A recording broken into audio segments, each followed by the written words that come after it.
sumisilip na si Haring Araw. Magluluto na naman tayo ng bagong-bago. Wow. Pero before that, shout out kay Ma'am Marilu Buenaventura ng Diego Serra Senior High School.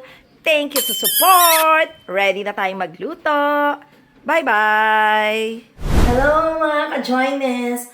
Tag-ulan pa rin, pero eto, magluluto tayo ng gustong-gusto ng mga bata. Ito yung Filipino style spaghetti. Ito yung matamis-tamis. Mostly ang gusto kasi ng mga bata is the Italian dito sa amin. Pero let's try the Filipino style. So tara, samahan niyo ako. Luto na tayo! So ito, maglagay tayo ngayon ng kaunting oil. So, painitin natin and then ilagay natin ang ating giniling. This one is beef giniling. Mas pinrefer ko ngayon yung beef giniling kasi kaunti lang naman ang difference sa pork giniling. Mas masarap ang beef. Actually, marami ang umiiwas na sa beef. Ito paminsan-minsan lang naman. So, ito, igigisa lang muna natin yung ating beef giniling. Flex ko lang pala, ito, click the yellow basket lang. Murang-mura na, mahal ko sa iba. Ito, mura na, kumpleto na siya, lahat nandito na, pati yung pang whisk. Meron din tayo pag nagba-barbecue, kasama rin natin yan. Meron din tayong tong, kasama lahat to. Dito, pakita. Yan, pinkish-pinkish, lahat pink. So, pag interesado, click the yellow basket, cutie-cutie. And then, igisa natin itong bawang. And then, ang ating sibuyas. Okay, so gisa-gisa lang natin yan.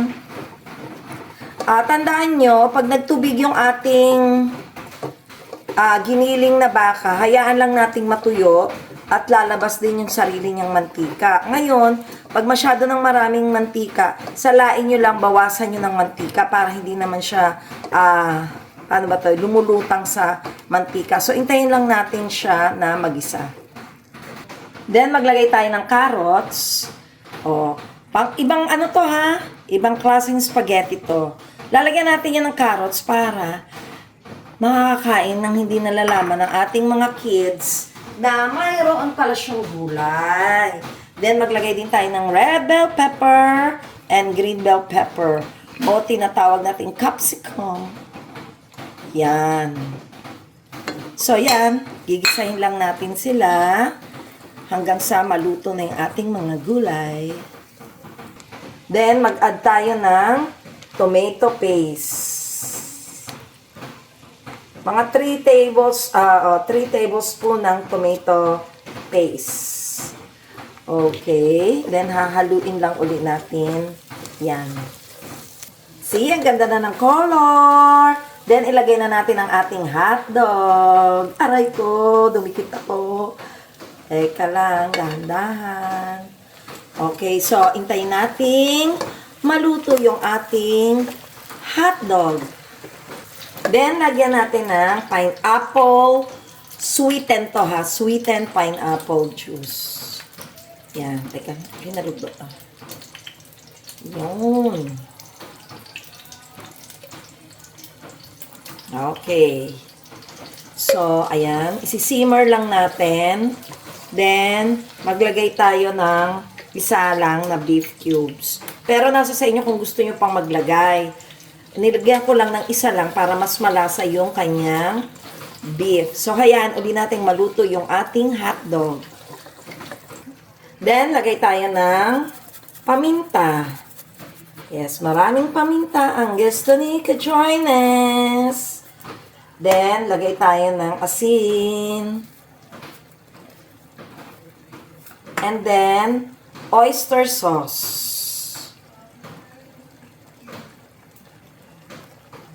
Okay. Then, mix-mix lang natin. Mix-mix lang natin siya. Malapit na tong maluto. Saka natin ilagay ang butter.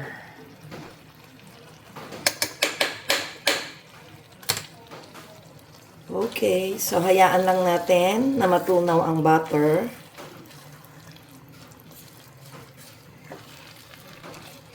Sa ating sauce. Okay, ngayon gagawin nga nating Filipino style. So maglalagay tayo ng medyo matamis. Maglagay tayo ng ano ba to? Condensed milk. Siguro mga 3 kutsara. Yun. Kasi parang ang ano natin dito ay pa-Jollibee ang dating. Yun. Okay. Tapos, saka natin lalagyan ng ating sauce na spaghetti sauce na Filipino style. Okay. Ito na siya. Okay. Ito yung Filipino style spaghetti sauce. So, lagay na natin to. Ito. 900 grams na sauce para dito sa ginawa natin. Yun. So, sasaidin lang natin ito. And then, huli na natin ilalagay ang ating cheese. And then, add na natin ang ating cheese. Tapos, mamaya mag-a-add ulit tayo. Doon na sa mismong kakainan. Okay, halo lang natin itong cheese na. So, atin ay pang style na matamis to, ha. Ito ay yung pang ano talaga, pang kids na spaghetti. Manamis-namis, parang sa Jollibee. So, ito na yung ating sauce. So, mamaya kakain na tayo.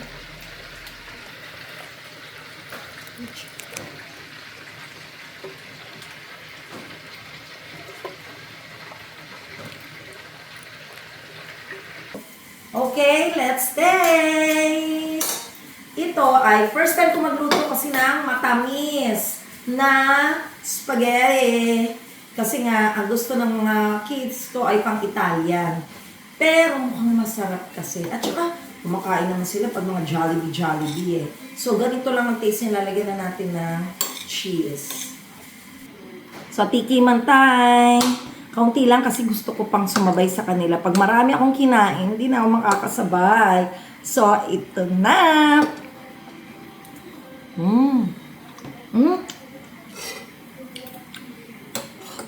Darap. Para ka nga kumain sa Jollibee. Tang Jollibee yung spaghetti. Darap.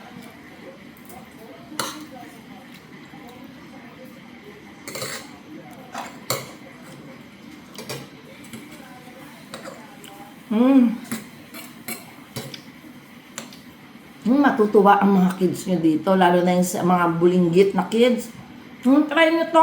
Tapos hindi nila namamaling kumakain na rin sila ng gulay. Tarap. Nagparito rin ako ng manok para partner nito. So, mga ka-joiners, try nyo to.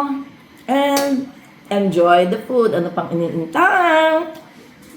Kain na, lutuin nyo na, and always remember,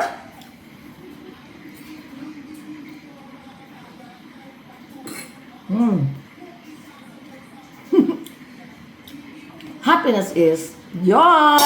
Bye-bye.